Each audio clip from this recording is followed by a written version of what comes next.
Misha Collins.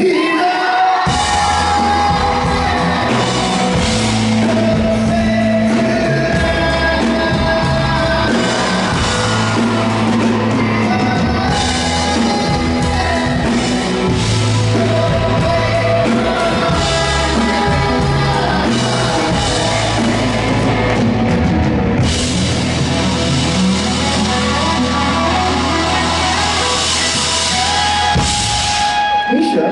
Hi. Hi. All right, looking good. I just want to say, I'm like Richard Spade.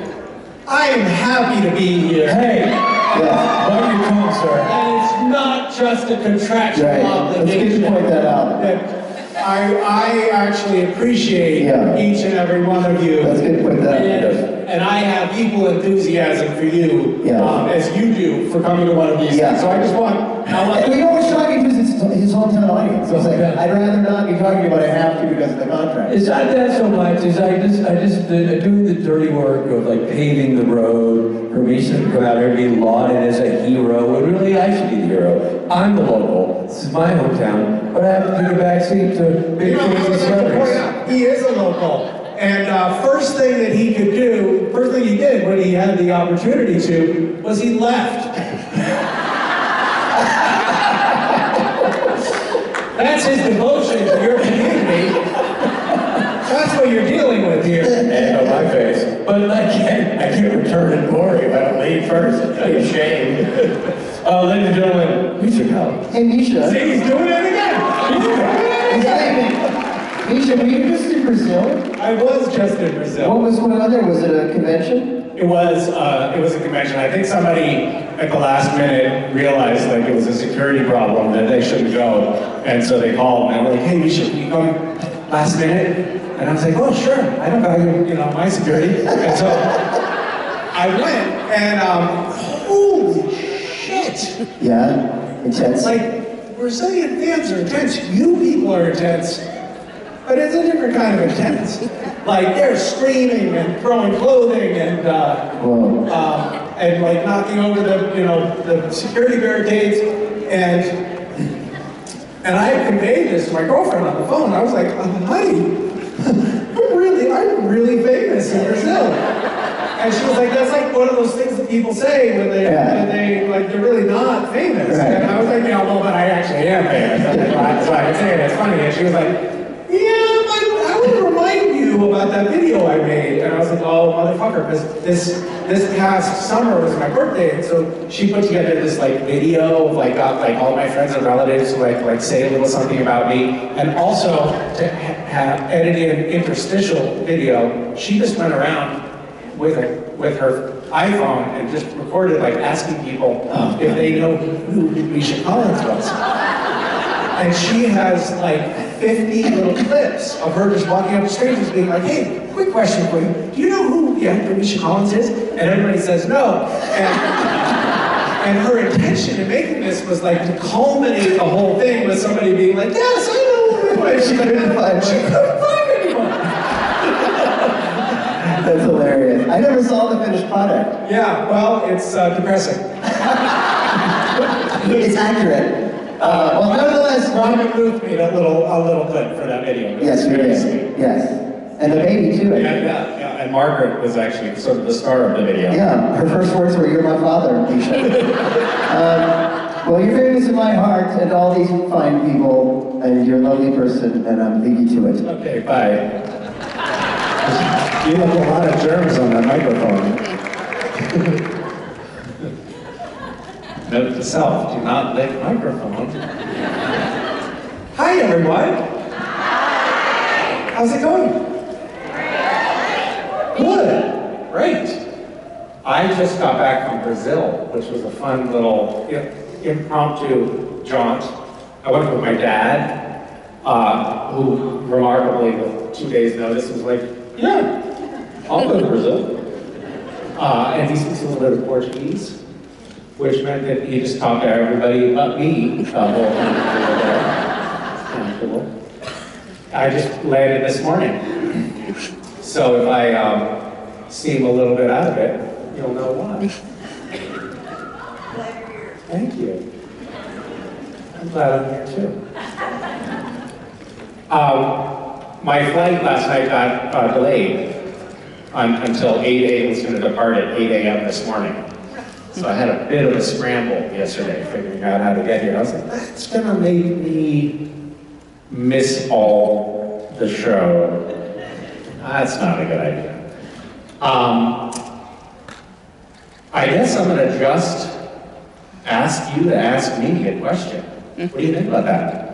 What do you think about that person at the front of the line? You want to do it? All right. Take it away. Since you were just in Brazil, out of curiosity, if you had to pick like any ideal filming location for a show or a movie, where would you want to go? Ooh, probably Jensen's house.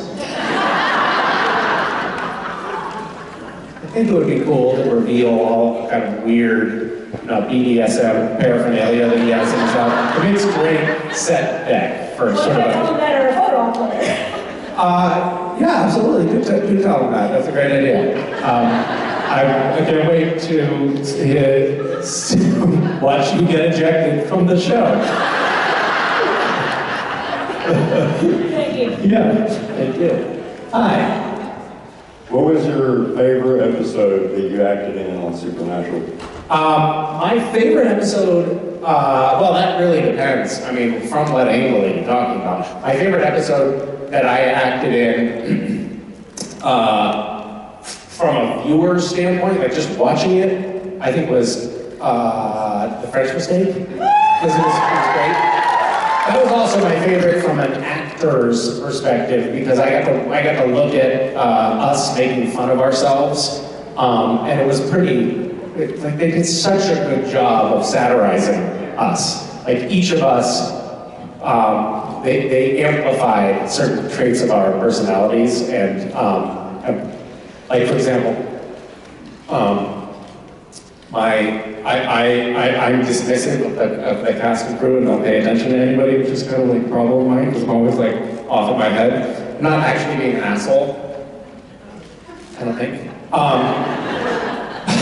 But I can tend to be sort of just like lost in thought. And so in the show, I like pushed the person who was doing my hair and makeup in the episode. I just pushed them away. But it was like part of satirizing, like me lost in thought or whatever. And then and my manager at the time, he watched the episode and he was like, "Oh, Misha, it's so great to see you finally just getting to play yourself." I was like, "Oh no, I really do come across as an asshole." And then, like, for example, Jared, the Jared character in that episode had a giant painting of him, or a photo? Painting. Giant painting of himself in his, like, it wasn't really Jared's house. Like, it was all a set, right? It was all a satire. Giant painting of himself up on the wall. And then when we were done with the season, we were all we all laughed. It was so totally ridiculous. And at the end of the season, like Jared was like, "Hey, what are you gonna do with that painting?" Because art, imitating life, imitating art, becoming real life was like kind of a mind. Anyway, that was a great episode. I really liked. There were a couple of episodes I really liked acting in because from a financial standpoint. Which were the best one, really financially speaking, was the episode Baby. Do you remember that episode? It was also a great episode, right? But I got paid for filming the entire episode, my regular episodic rate, and my role on the show on that episode was just a voice message that I had to leave, and I was like. When the producer called and was like, "Hey, so actually we're going to use you in this episode after all, but it's just for a voice recording." And I was like, "Oh, you're not going to make me come in to record that, are you?" And they were like, "I guess not. I guess if you just record it on your phone, you can email it to us." So I just sat in my closet and spent 5 minutes recording that and got paid for a regular episode. Which, by the way, then I called the producer back, and I was like, "Let's do more of these episodes. This works great." Anyway, what was your favorite episode? Have you watched any of them? You're putting me on the spot. What's that? You're putting me on the spot. I know. Well, look, how do you think I feel up here? I would have to say Swan Song. Swan Song. Very good choice. Yeah. Hey, Aspa. That's where that phrase came from. That was Swan Song was Eric Kripke, who created the show. It was his Swan Song. That was the last episode that he was involved in. Then he went on to do serious television after that.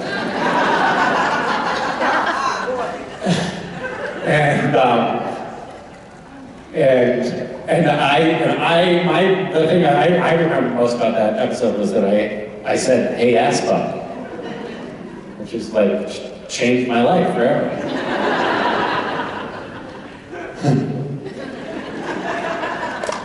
But there's something about Aspa actually, like it sort of makes me feel deeply washed up because that was what, I don't know, 15 years ago now? How long ago was that? It was getting on, it wasn't 15 years ago, but it was like 12 years ago or something.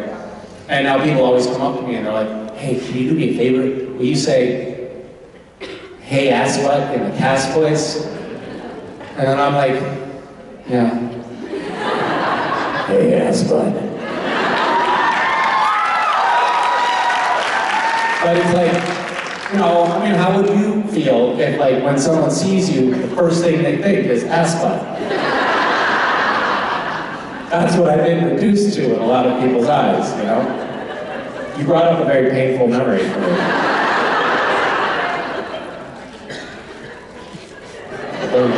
Thank you. Hi. Hi, this is Mark. I just wanted to ask, are you a nickname kind of person? Do you have nicknames for anyone in your life or vice versa?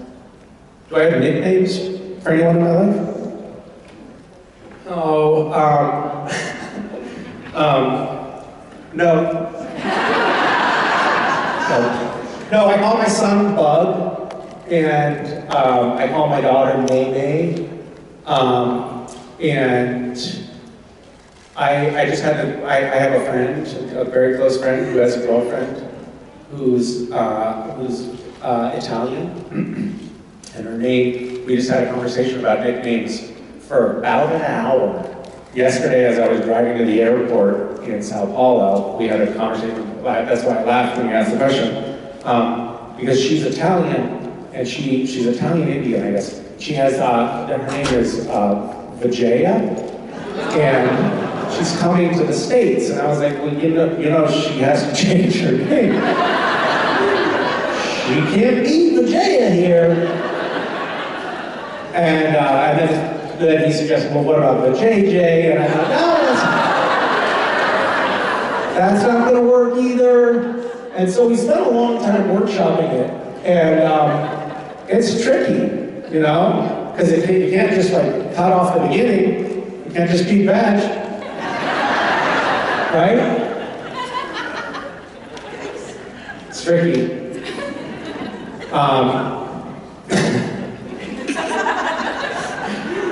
Anyway, Jaya is fine, right? JJ, Jaya, you can't be JJ because people say, what's that short for? You say, it's Vajay, and then over there, JJ, and it falls apart right away. So yeah, probably Jaya, what do you think? Is that? Yeah. Any other ideas, like what nickname? Because I can report back. I actually told my friend at work, actually, Pete, hold on.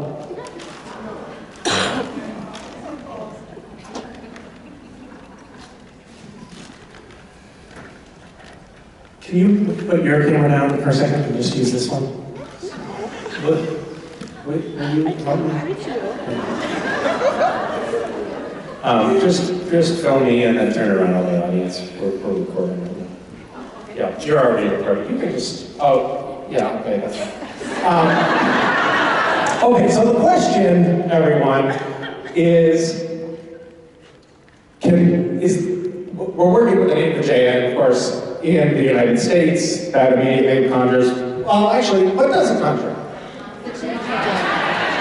Okay, so we got a chorus of people saying vagina just now. Which, by the way, one is a wonderful organ and something to celebrate. Like, nothing against vaginas. I want to be very, very clear about that. Like, one, and if that's a choice, just to embrace it. Nonetheless, we're gathered here today to discuss this important question. What should be maybe an Americanized or anglicized version of Vajaya? And we decided, Vajayjay? No! Okay, thank you for that feedback, everyone. The Vag? No! Interesting. Gaia?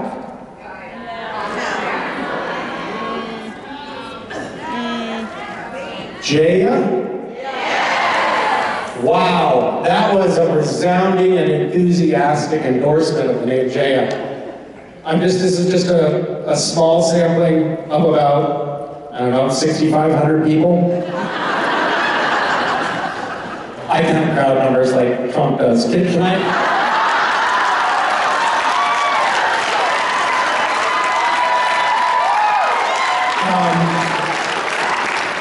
Anyway, just a straw poll, but pretty damn accurate, I think.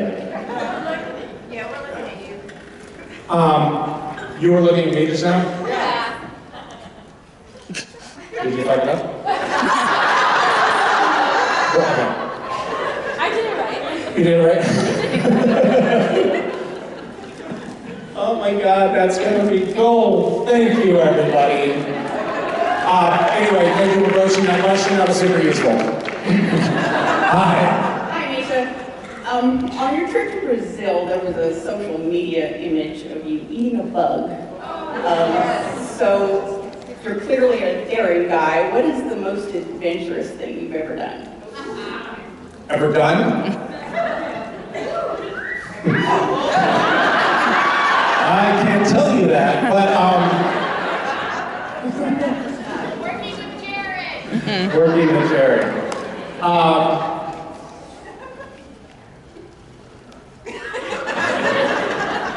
Oh my God, I don't know where to start.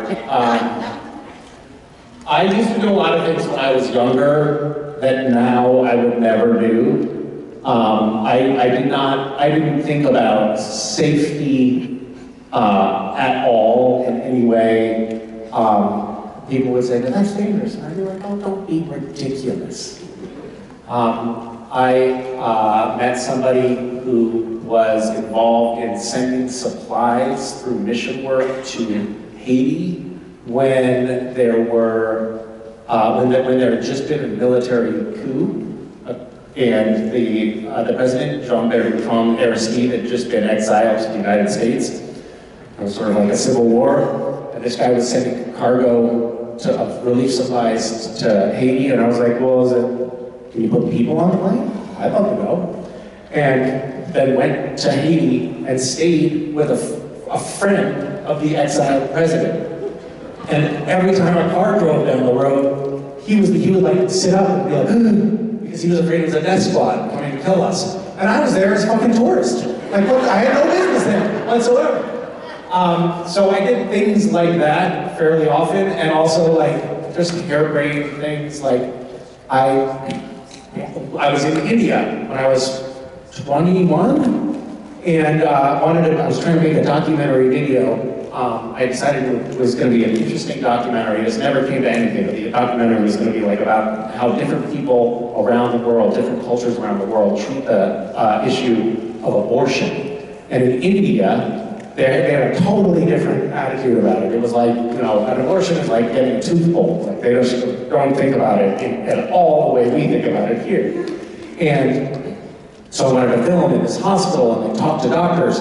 And I asked, it was a hospital that had like 3,000 people, 3,000 patients in it, this huge hospital.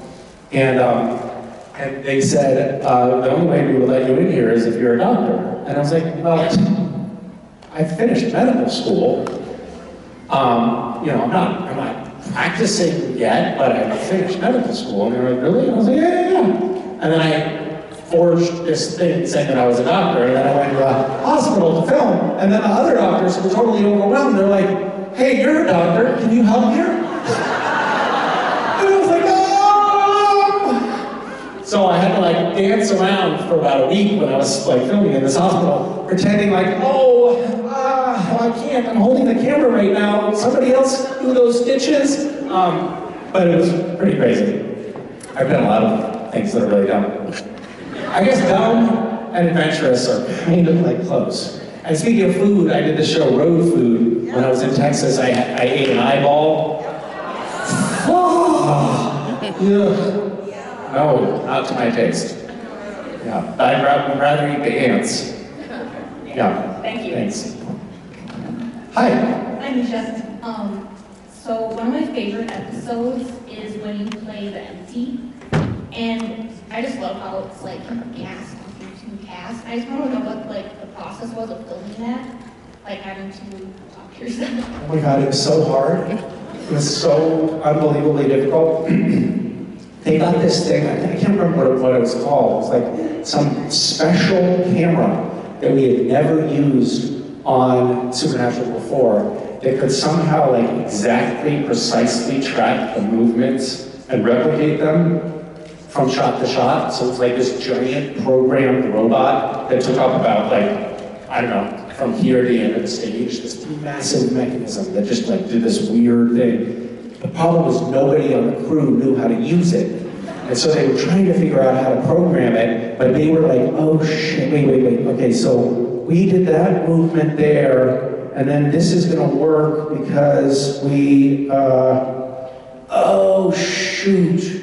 You know what? We have to do it again. We should do it again this time, but this time you're the empty, not cast. We got it wrong. So we were like switching back and forth, like from one take to the other, with me playing cast in one take, and then the empty in the next take, and then cast. And I was trying to remember who the hell I was and what the hell was going on.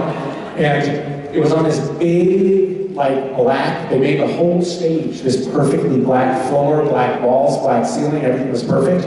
But if anybody like stepped on the regular stage and then stepped on this, you'd see the footprints. So there's somebody like wiping everything up every time anybody from the crew had to come on. But it meant that I couldn't leave this like little black area. So I was like isolated, like, hey, everybody, I need some water.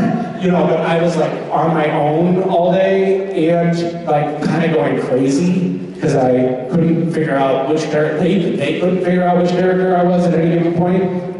It was a real challenge. It was really interesting because normally, like as an actor, you don't use your brain at all.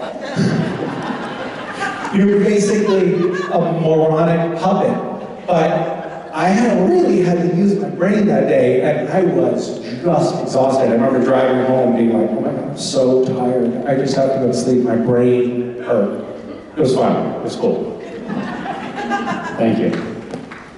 Hi. Hi, Misha. Thanks so much for the joy that you give all of us in your work. And my question is if you could tell us the story about the most meaningful fan interaction you've had. I don't really think I've had any.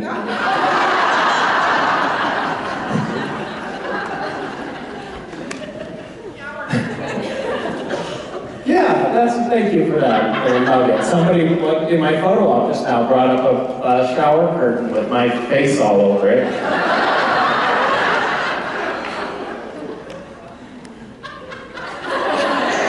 What the fuck are you gonna do with that? Like, and also, how is that? Is the presumably the Misha's face is facing out, right? Like, am I watching you in the shower? You haven't figured it out yet. Well, one way or another, I'm going to be watching you because you get out of the shower naked. So it's going to happen one way or another.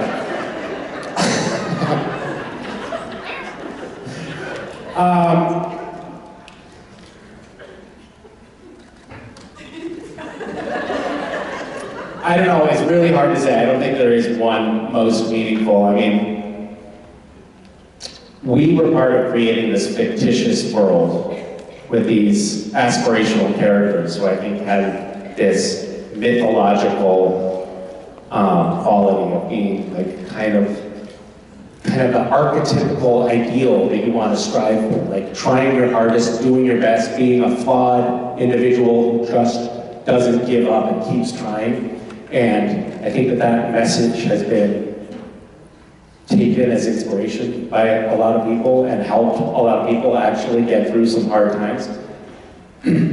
Right after those perverts with the shower curtain came up, I met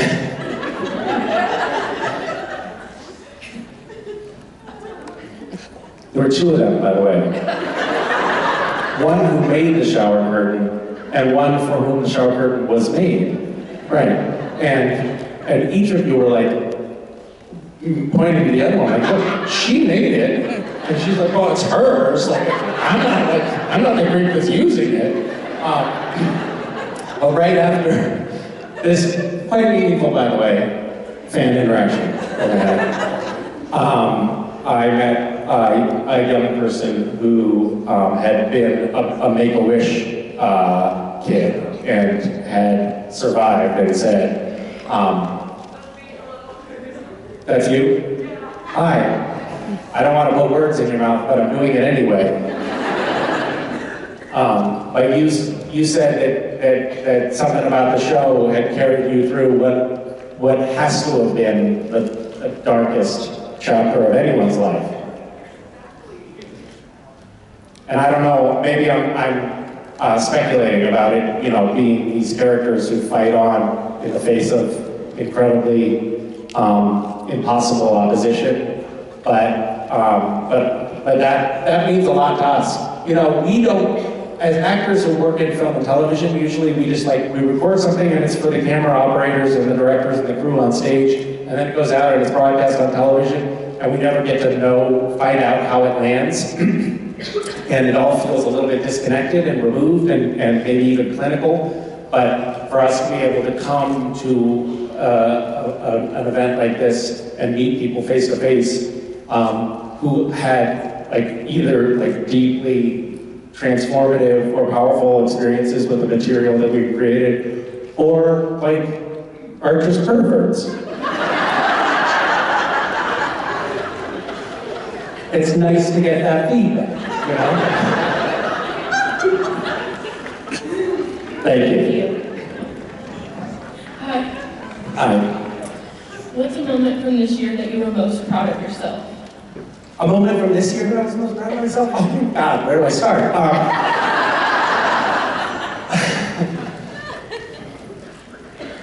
Thank you for that question. Do you have a moment from this year that you're most proud of yourself?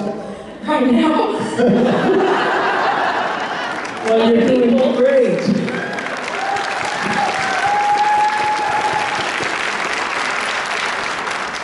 It can be very nerve-wracking to talk in front of a large group of people. And you've got this light on your face, and a scary person yelling at you. You're doing great. Mazel tov.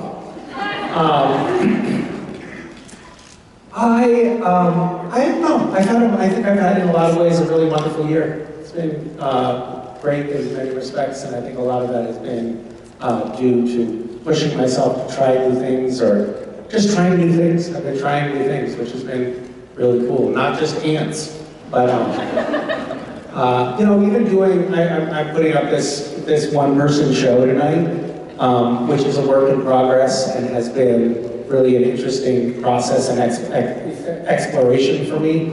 But I have never done anything like that before, and it was like, I'm trying something new for the first time the year that I turned 50, and that feels good. I'm glad to not be calcified like that, you know? Anyway, I guess that's one thing. Thank you. Yeah, thanks. I'm from Georgia. Hi, my question is, you're very politically involved, so do you have like a guiding philosophy or principle for how you decide to marry your celebrity with your political activism, and how you decide when you respond to something versus don't? No, not really. It shifts over time. I think that I actually truthfully got into acting because I wanted to, because I had been a White House intern and I thought I was going to go to law school and like work my way up in the world of politics to have an impact on the world.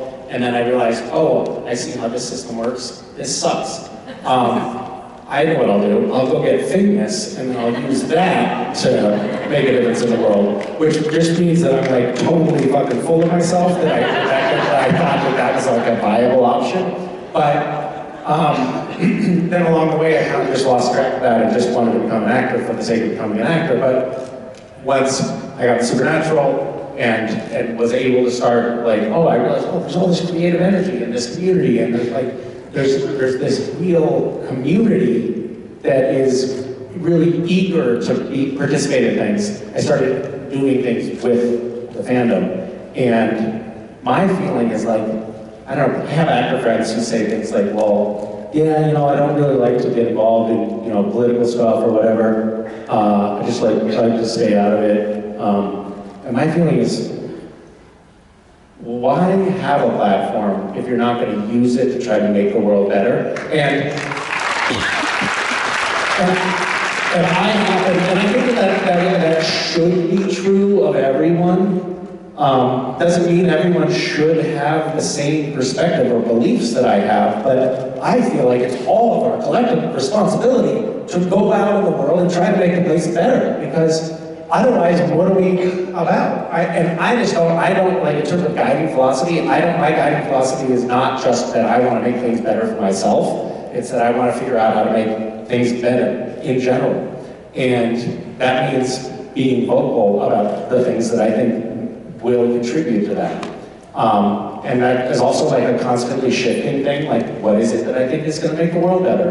And also, you have to be conscious of the fact that if you preach too much, which sometimes I do, people start tuning out because it gets really fucking boring, you know? So you have to just be like a grounded human being in the process too. I don't know. I'm figuring it out, obviously. Thank you. Thank you. I have to get through this without tearing up. No, you don't. You can cry here. It's a safe space. Of course, I'm so starstruck. But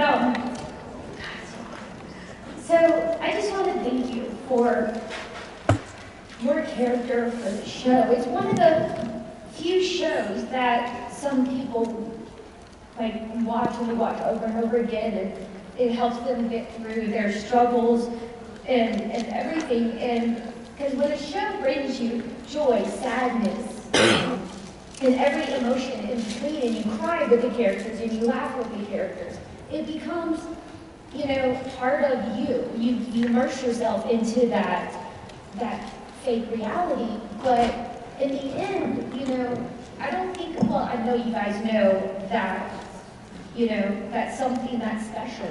And that's something that as the cast, you guys have made our lives better for what you guys have done.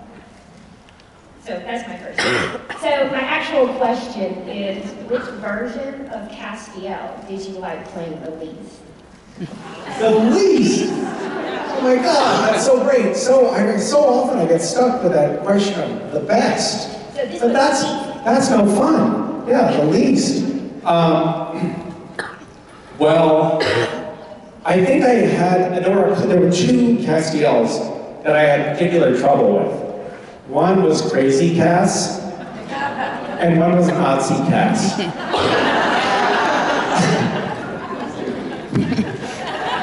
Every once in a while, like, you do something, and then you're done filming, and then you're like, did I really do that? Shit. And that's how I felt after Nazi Cass. And we don't have a lot of time there's not like rehearsals. There's not a bunch of phone calls in advance of filming something with the director, the producers, discussing how the character is going to evolve. With Crazy Cass, which was another one that I really liked least, I think, because I never really felt like I figured it out. Ben Edlund was directing that episode, and he also, the episode where Crazy Cass appears, and he also wrote that episode. And so I came in with sort of like an idea of what I was going to do, but I wasn't really sure about it. And before we did our first take, Ben said, why don't you make him like just completely emotionless, just like a zombie. Just like take Castiel and then drain out all of his energy and fire, which he doesn't have any to start with. And so we did the first take. And I was like, oh, okay, all right, I'll try that. I guess I'll throw out, what the idea I had. We did the first take. And it was horrible. You could tell the whole crew was like, their souls were being crushed by my performance. And Ben said, okay, Misha, let's do another take, but this time, make him just like totally off the walls, manic. And then I tried that again without the crew knowing that there had been a conversation here. So now the crew thinks, oh no, like I don't know if Misha's okay, like something's wrong with the guy. And then he was like, I don't know if, then Ben after that take, he was like, Ben had this way of directing, he'd sort of like go like this, like just walk in a circle. And you got the sense, like, you want to know that your director's like, got you, right? You got the sense that he was like, oh fuck, this is going terrible. His inner monologue was, oh my God, how did he become an actor? So after that second take, he said, I don't know, just do something else. Well, we had to get on with the filming, and so what we ended up with the Crazy Cast was me being like, that's essentially the quality that was captured in Crazy Cast, I felt like. So I had a hard time with that one. Yeah, thanks. I also didn't really love being Castiel, who was under the spell of famine, because I had to, on my hands and knees, eat several pounds of vegan, fake ground beef out of a dog dish without using my hands. And that is basically like, if you want to sum up sadness, that's it. Awesome. Thanks. Hi, Misha. Hello. I'm on behalf of my friend too, especially because she's super shy here. So, so we've noticed that Kaz has been wearing the same outfit the whole time. So I was wondering what you wish to like choose for Kaz to like try on if you have a chance. Yeah. Oh, that's a really wonderful question. Boy, that's something that we really could have explored in the show more. Like, we could have had some reason why Cass has to go into a disguise and like put him in, I don't know, like a circus leotard or something. Right? Why didn't we do that? I almost want to tell Eric, but we have to go back into production. I have this idea. We have to figure out how to put Cass in a different costume. That will be the driving impetus behind the reboot of Supernatural. It's like, Warner Brothers will make an announcement. We realized we made a terrible mistake, and to rectify it, we are rebooting Supernatural. And Castiel will heretofore be in a leotard. We had, so my costume, I just walked into the wardrobe department on a couple of days before my first day of filming, and they said, well, it says in the script, that Castiel is in a rumpled suit with a trench coat, looking like a tax account. I can't remember the exact words. A la Constantine. So it's like basically copy Constantine's costume. And so they found some stuff that looked kind of like Constantine's costume, and I went in and I tried it on, and I was like, oh, whatever, it's fine. And it turns out like everything was actually like 3 sizes too big. But I was like, doesn't matter, it's a guest star spot. I'll be on to the next thing in no time. And then, like a year and a half later, I came back in and I said, guys, I'm sorry, like I'm still wearing this fucking thing and it doesn't fit at all. And then I showed them that I had been tucking the shirt, like doubling it over in the back and tucking it in, because it was just like way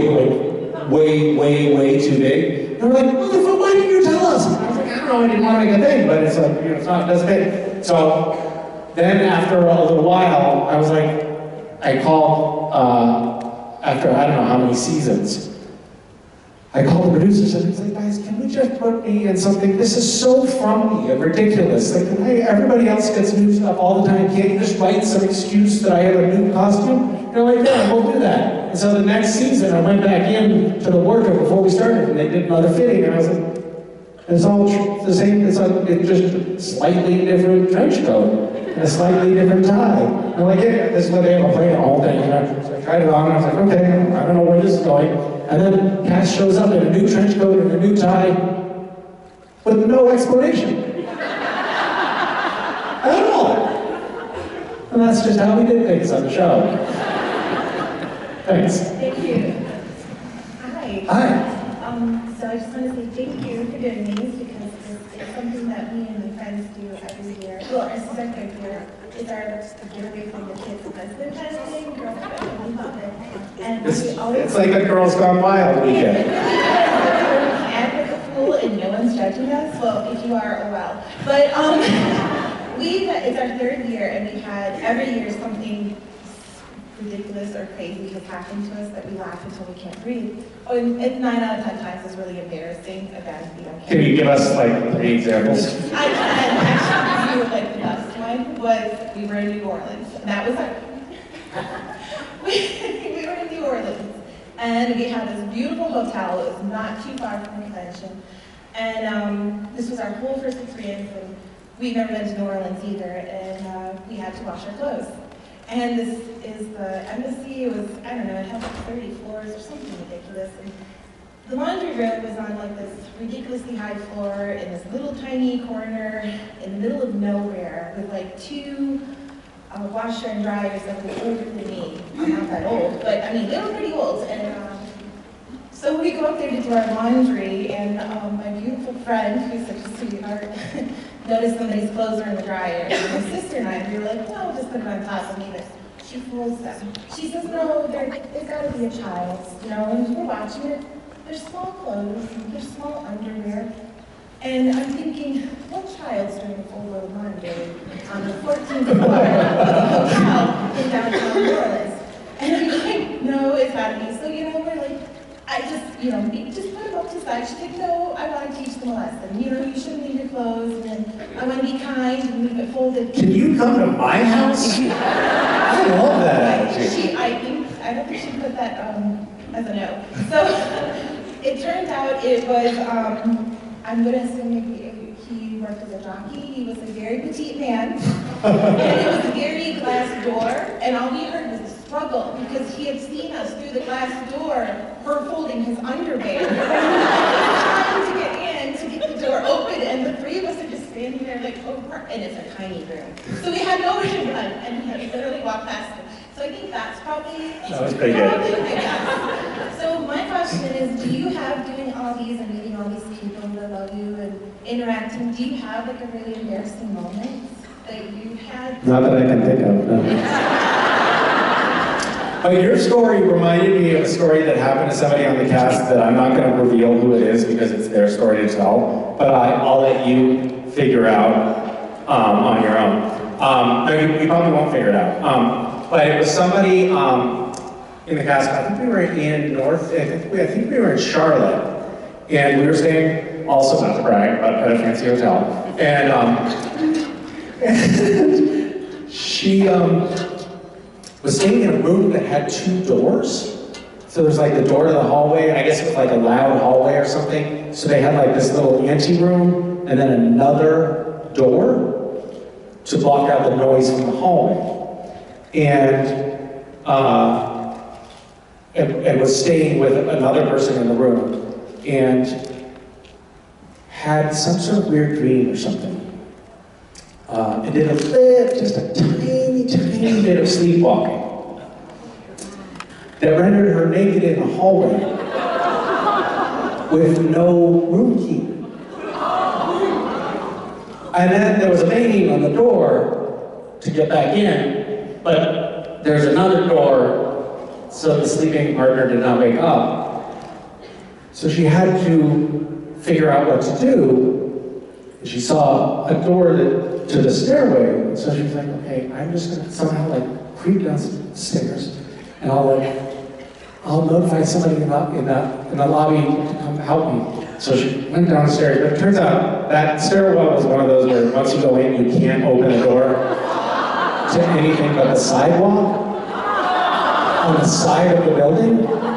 So completely buck naked, and she had to walk around the building and through the front door of the lobby of this fancy hotel being like, hey, I forgot my room key. And in that context, it turns out they're not eager to give you a new room key. So there was some explaining to do at that point. But that's what I think, that seems like a pretty embarrassing story, doesn't it? Yeah. All right, thanks. Thank you. Hi. Hi, I'm Nikki from Knoxville. Hi. Hi.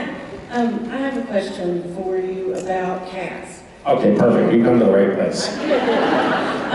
If Cass showed up on The Boys, would he be on Team Starlight or have his own team? Oh, great question. I think Cass would be on Team Starlight. I think he would just like saddle up and join the team. What do you think? But I think that he would, fitting that you would mention this, I think that he would get a cape and a leotard. Don't you? Yeah. I think that he would join up with Jensen's character, Soldier Boy, maybe. And do what?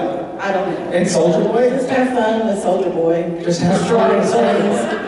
Well, interesting. Are you hinting that you're going to be on The Boys? Am I hinting that I'm going to be on The Boys? Yes. Well, no, not at all. You were the one that asked the question about The Boys, and then I posed a perfectly hypothetical response, and then you said that I should be enjoying myself with Jensen.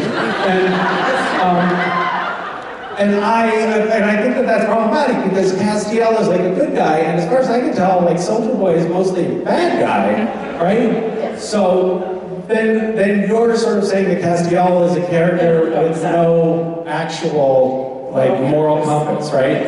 All right. Okay. Well,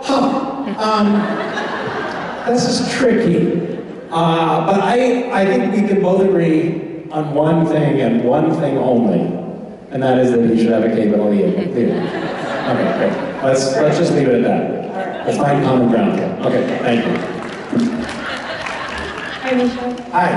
If you could relive your own Groundhog Day, If I could do what? If you could go through your own Groundhog Day and after it's over, there's no consequences, what would you do? Like, what would you do in your Groundhog Day? Or if you have a day you want to repeat, what would you want to repeat? Well, in a way, I feel like Supernatural was Groundhog Day. I mean, there were so many times when I would get a script and I would think, we're doing this episode again? Because it did get redundant after a while. But I don't know. I mean, there's not a lot of things that you can do and feel like, oh, I'm glad I'm doing this thing again for the 1,000th time, other than sex. So, I guess that will be my Groundhog Day.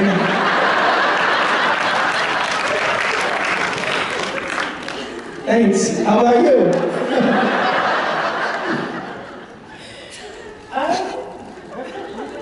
I'm kind of similar that if you want to continue doing the same thing, then you're not really living, and you want to continue having new experiences, and the more you get to do something, the less special it becomes.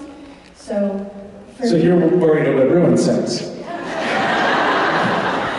knew that was coming. Oh wait, sorry.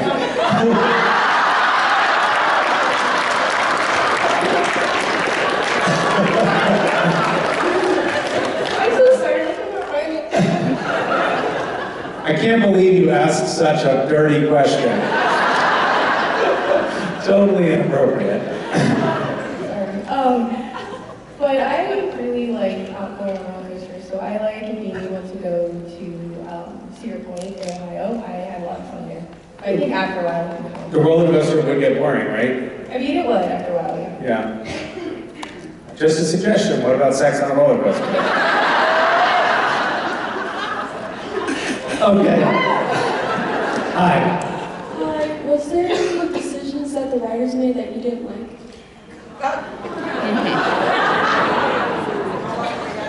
Where to start? Yes. Yes, there were.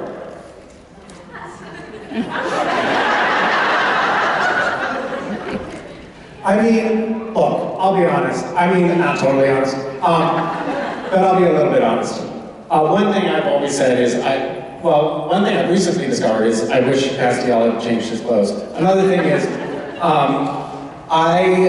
I think the cast should have been human for longer and gotten more into that arc of the story. I think we could have done more interesting things with that. And I kind of wish there had been a different, I wish there had been a different wrap up to the show. I know that that's kind of controversial to say, and it'll look like it's egotistical because I wasn't in the end of the show, which it is, I'm certain, partly fueled by that. But I think that, in a way, maybe it's a good thing that the show, to me, I felt like the end of the show left me wanting more and different, and it felt like it left things unanswered, and it left storylines unresolved and maybe open for future mining. So I'm gonna take that as a good thing, that maybe there is an opportunity to reboot or revisit the end of Supernatural in some way, at some point down the road. I think it would be so fun to dip our toes back into that. Not maybe for another 15 seasons, but, certainly 11 to 12. Yeah. What about you? What did you hate most about the show? The way Crowley died? The way Crowley died? Yeah. That was fairly unceremonious, wasn't it? Yeah. I was surprised that there weren't more unceremonious deaths in the show, because a lot of times they would not book guest stars or recurring guest stars very far in advance. I would always be like, wait, they haven't told you you're coming back? Talking to somebody who's like a recurring character on the show, they haven't told you about that? You'd be like, no, nobody's told me. Because they just kept getting lucky that people were available and they could work it out. And I was very surprised that there weren't more instances where there was a character whose storyline didn't get to be paid off because somebody was working on another show and now unavailable or something like that. We ended up having pretty good success with that. And every once in a while they would just switch bodies. I guess that was a helpful device. Oh, Ruby's a different Ruby now. Meg is a different Meg now. I was always afraid that we were going to just be like, I guess the cast was like a 10-year-old girl at one point. But I was always afraid that it shouldn't have been a supernatural character on the show. It's dead now. All right, somehow I survived. All right, thanks. Hi. Hi, Misha. I was wondering, in an alternate universe, if Castiel went to high school, what type of club he would be in? Oh my God. You're pointing out that Castiel did not even have a high school education.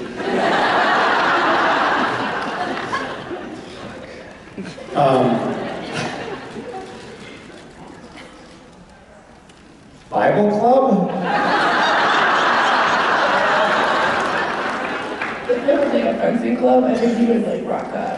Yeah, he would do well in a fencing club. Because he could, cast with wings anyway, could teleport around, really fuck with his fencing partner. Okay, that's good, I like that. What club are you in?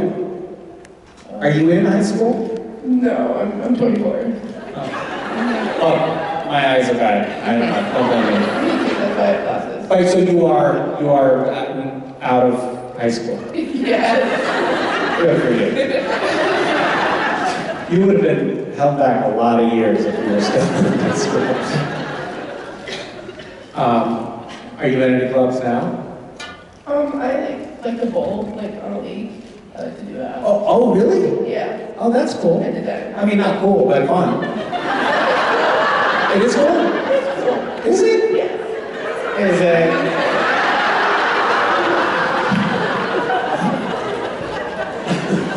I want to bowling league. Badass. Badass. That's really fucking cool.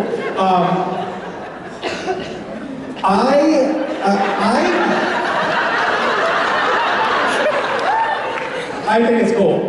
That's very cool. I don't think it's cool, but I think it's great that you're doing it. And I would love to be a good bowler. I'm just not. I've never had a lesson. You know, I had a traumatizing experience bowling once. You know where the ball gets returned, and there's that little rubber belt that comes up out of the little chute? I was 11 years old, and I was like tapping my fingers on the little rubber belt, and my fingers got sucked in to the thing and the belt, and I couldn't pull it out, and it wore off all of the skin on these two fingers, and I still have scars on both of these fingers. It was the most painful thing. I went right down to the bone on two fingers, and I was like, ah! And my dad was like, oh my god, what do I do? And I was like, fucking do my hand out with the thing. Anyway, thanks for bringing up that dramatic memory. Hi. Hi, my name's Hannah. Hi, Hannah. My question is, so you, Jensen, and you're very funny people. What's the scene that had the most outtakes? So funny, like I have a good sense of humor and they're funny looking. Got it. It's like, they're funny. What was what? What scene had the most outtakes? Oh God. I don't know. We ruined thousands of hours of footage laughing. But there was a lot of very inappropriate behavior on set. I would say the one that I can think of that just lasted the longest was there was a scene where we were in like this Stepford Wives episode. I can't remember what it's called. It was me and Jared. And the Sam character tackles the Castiel character to the floor of a diner, and this was scripted. The writers wrote this, so they knew what was going to happen. They're like, it's scripted that Jared's lying on top of Misha in the episode, so they know for sure that it's going to be at least a couple of hours of overtime. Because there's no way we're filming that and not fucking around. And I mean literally fucking around.